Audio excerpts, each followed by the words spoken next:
name is Sindoni, and thank you for tuning in to the broadcast of Dmso Cancer Cure, Fact or Fiction. In today's program, I will put the spotlight on cancer. Many of you out there listening have had or know someone who has crossed over from cancer or other fatal illnesses. I myself have an experience with my younger brother who crossed over, and being a power of attorney and care provider for my brother in his last years here on earth, I got to see and witness for myself the mounds of pills that the doctors were prescribing and the treatments that he was under, and I questioned the medical profession many times on why my brother was dying a slow, sure death. I began by researching the ingredients that were in the pills my brother was taking, and alarmed to find out most all of them were addicting. I then immediately went down to see a friend who owned a health food store and showed him the pills that my brother was taking and see if he and I could come up with a remedy that would help prolong my brother's life. But to my surprise, I learned that my brother had been on these pills for over a dozen years, and it would be almost impossible to try to detoxify him now. It's not an easy thing to do, to watch your younger brother die slowly from pills that he was ingesting every day, and then come to learn when I would see the bills come in from the insurance companies that these pills were costing $1,000 a month. It didn't seem fair that the doctors who were prescribing these pills for my brothers were riding around in expensive cars while my brother was confined to a wheelchair. It just didn't seem fair.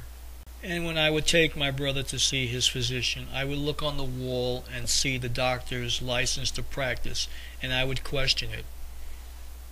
If he was a healer, he would be able to do more than just practice on my brother.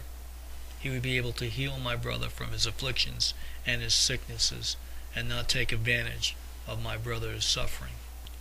And when I questioned the prescriptions that the physician was giving my brother, he got upset with me, as though I was supposed to trust but not verify or not question what he was prescribing, which I found amazingly ludicrous. It would be an understatement to say here now that the doctor and I saw eye to eye. And on many of these visits with my brother to the doctor, I was surprised to see salesmen who were let in first to see the doctor before the sick patients were able to see the doctor on their set appointment times. These salesmen were directing the doctors as to what prescriptions were best to give their patients, as though by providing these prescriptions they would get frequent flyer miles or brownie points or dollars or commission for giving these patients these pharmaceutical products.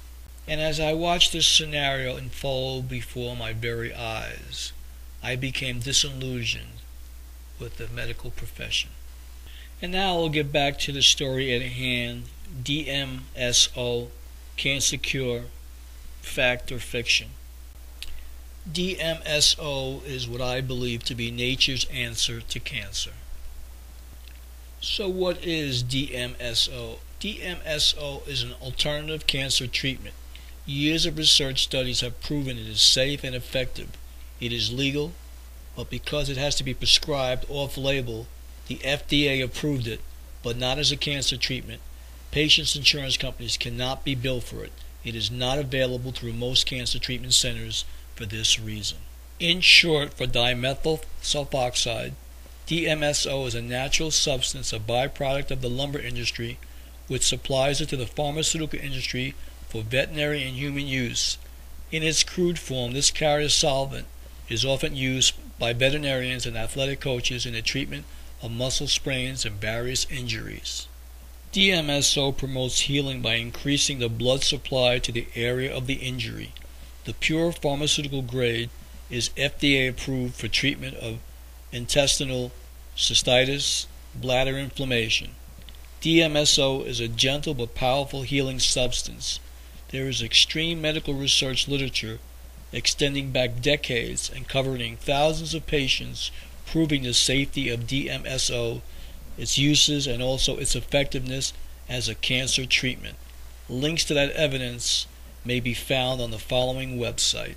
And that website is CamelotCancerCare.com.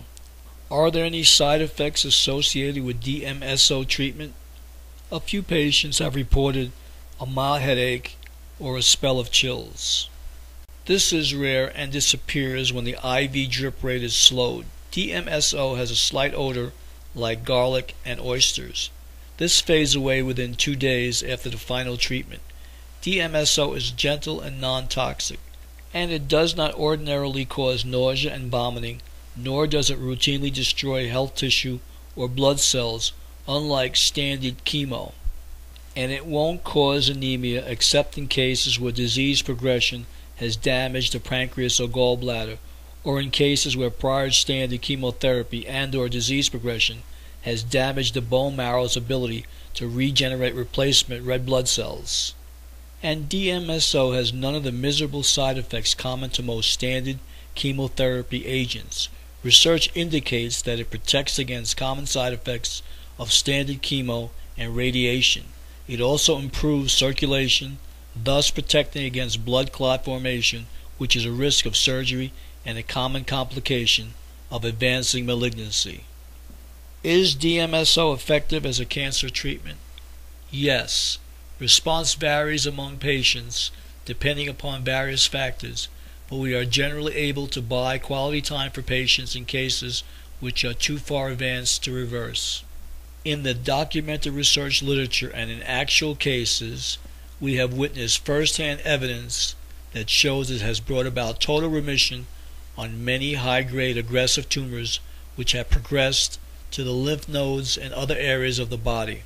Camelot Cancer Care's greatest success has been against the lymphomas, the glioblastoma, the melanoma, prostate, and colon cancer. So if Dmso is so effective, why isn't Dmso available throughout most cancer treatment centers? There are 2 reasons: medical bureaucracy and economics.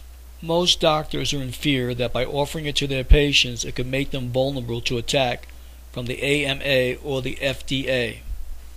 And also a major reason is that institutions cannot bill patients' insurance companies for Dmso treatments. The claims would only be denied because even with the evidence that Dmso is an effective cancer treatment, the FDA never approved it for that purpose.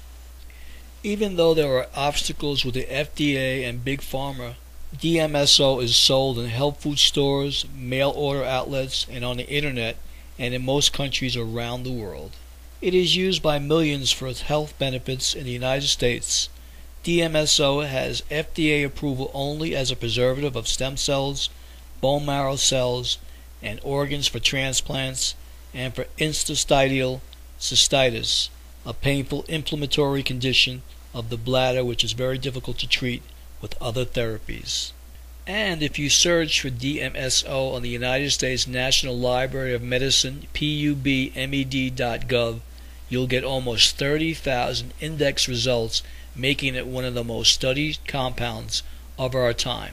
Yet we are led to believe that Dmso can't pass the required regulations for its approval in other medical conditions, even though its effectiveness and low toxicity profile is unquestionable. It does make one wonder. In closing, I'd like to thank everyone for watching Dmso, Cancer Cure, Fact or Fiction. Can you feel me near you? Tommy, can you see me? Can I help to cheer